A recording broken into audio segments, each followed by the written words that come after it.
আসসালামু আলাইকুম। আজ আপনাদের সাথে শেয়ার করব কিভাবে আপনারা অল্প খরচে অল্প সময়ে একাধিক সবজি এক জমিতে চাষ করে কিভাবে লাভবান হবেন।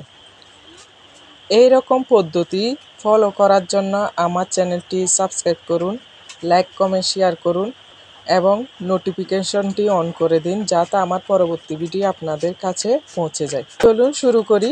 আপনারা ভালো করে জৈব সার, ইউরিয়া, টিএসপি, পটাশ এগুলা দিয়ে জমি প্রস্তুত করবেন। সবার আগে বীজ বপন করবেন মিষ্টি কুমড়া, মূলা, তারপর কপি শাকের বীজই ছিটিয়ে দিবেন। এরকম করার পর 25 থেকে 30 দিনের মধ্যে আপনারা কপি শাক তুলবেন। 30 থেকে 45 দিনের মধ্যে আপনারা মূলা তুলবেন। এরপরে মিষ্টি কুমড়া থাকবে। এরকম স্বল্প মেয়াদি আর দীর্ঘমেয়াদী সবজি মিলে একাধিক ফসল আপনারা এভাবে চাষ করতে পারেন। আপনারা কি একসাথে মিষ্টি কুমড়া, মূলা, কপি শাক চাষ করতে চান? কমেন্টে জানাবেন।